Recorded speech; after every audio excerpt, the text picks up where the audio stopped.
যেভাবে লিখেছেন আমি সেভাবেই পড়ছি, কারণ ওই জঙ্গল নিয়ে নানা রকম ভৌতিক কাহিনী প্রচলিত ছিল।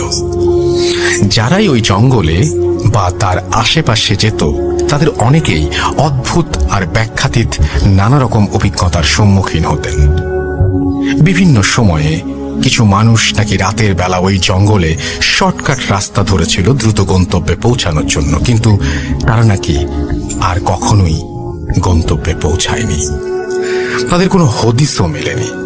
যাই হোক, একবার এক শীতকালে হলো কি, বন্ধুদের এক গল্পের আসরে অশরীরী নিয়ে নানা তর্ক বিতর্কে মুবারক আর নূর সালামকে তাদের কিছু বন্ধু চ্যালেঞ্জ ছুড়ে দিল যে যেহেতু তারা সাহসী, ভূতে বিশ্বাস করে না, তাই তাদেরকে এক শীতের রাতে ওই জঙ্গল পেরিয়ে পাওরে যেতে হবে এবং তারা যে পাওরে গিয়েছিল সেটা প্রমাণস্বরূপ 2-1টি শীতের পাখি শিকার করে আনতে হবে।